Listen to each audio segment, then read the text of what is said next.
Babu kibwena kora kwa mita cigana ina ukiestimate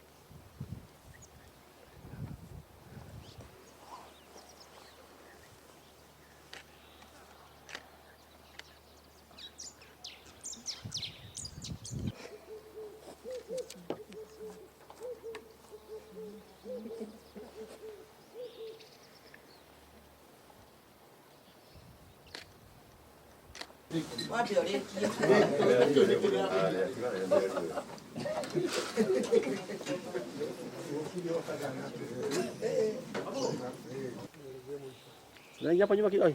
Oh ya, kira. Iko katikati ya mbuga kule. Ati? Iko katikati. Haya hapo nilikuwa nakwali hiyo kaingia moto. Sawa. Sawa? Okay, asante. Simo ndio bora utomake. If the state genuinely wanted to have the land in front of the state house for the purposes of president landing, they should have done so through the Ministry of Lands, but not through the government of Nakuru. So the big question is, why would the governor be seeking to have the title deed of that land that is a landing bay for the president of next to the state house of the Nakuru? And this land, if you remember, the first president landed there when the land was still owned by the War Memorial Hospital. The second president, Moi, did the same, Kibaki, the Kenyatta.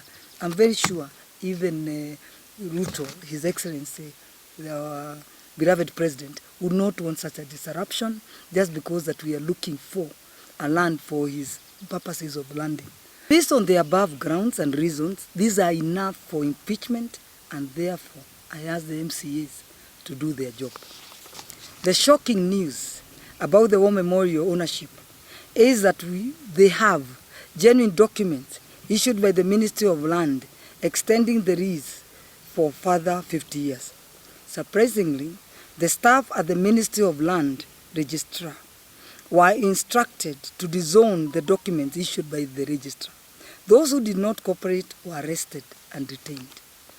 Just to make things clear to Her Excellency, our Governor, I'm only playing my role as mandated by the residents of Nakuru County and by the Constitution of the Republic of Kenya, and not undermining anybody as she purports.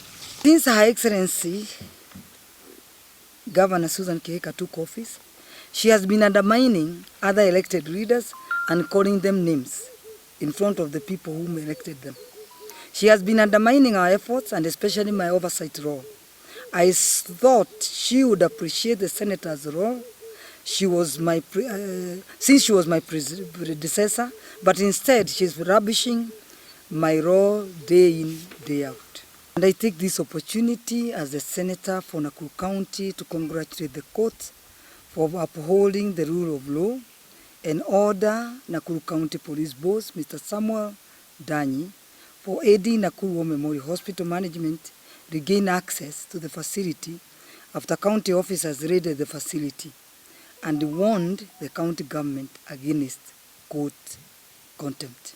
I strongly condemn the attack of the hospital by the county government of Nakuru. This shows that we have a governor who is so inhuman and never follows the rule of law and order and never respects the courts, which is an arm of the government.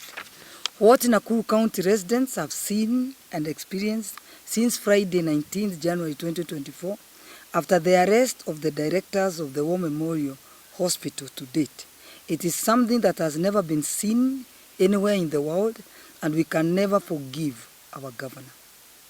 We sincerely sympathize with the patients and their next of kin, doctors, and the workers and the investors. We pray that God gives them endurance and power to overcome.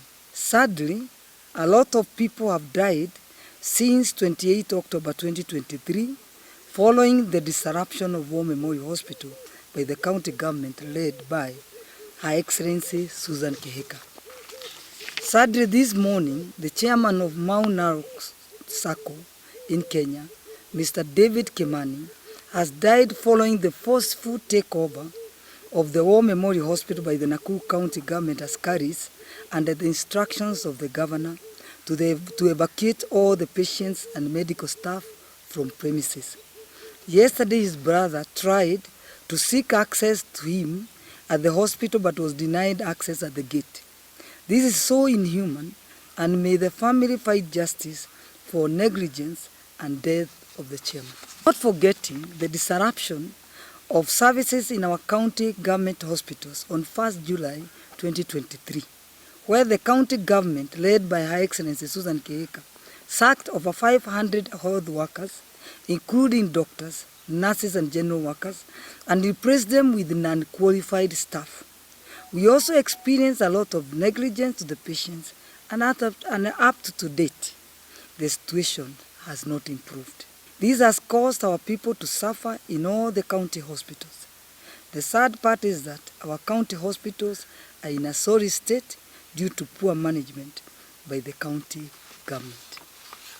And the examples are the Maimahi Hospital, we know, that was built by the last regime, led by His Excellency Governor Lee. And yeah, I know, I've seen pictures that if you go, grass and whatever are the ones now you can find. So it's not being used. And it had used a lot of millions for the county money. And then come to the Naivasha Hospital just here next, you'll see also it is not even working well. Go to Nagilgil, the same. Everywhere, Urunguruoni, Molo, Njoro, everywhere is like that. And even to make the matters worse, we have the PGH annex, a well-established but a poor-performing facility located right next to War Memorial Hospital. And instead of the governor implementing any serious plans she may have for the War Memorial facility, if there is any genuineness and seriousness for work, she goes on to close War Memorial Hospital, the only hospital which means international standards, equivalent to the Nairobi Hospital and the Aga Khan Hospital.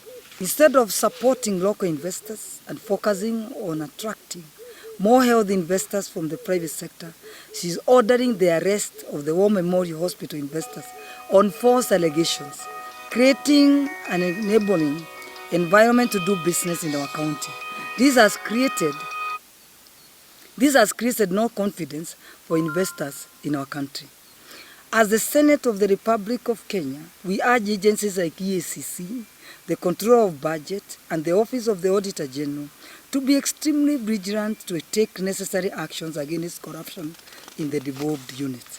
Meanwhile, I will continue to perform my oversight role with zeal and passion, without fear or favor, because I have the mandate of the great people of Nakuru County. So the question is, if at all we have a Ministry of Health, and I know the CS, why is she so quiet when she sees that people are dying, our hospitals, people are claiming they have no medicines, they have no proper doctors in our hospitals.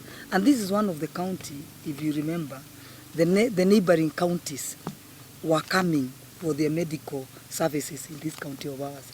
Today, the ones who are coming, they are doing better than us. The governor now is the work of the MCAs.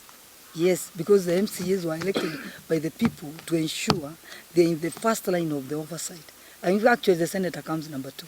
They are the first line of the oversight.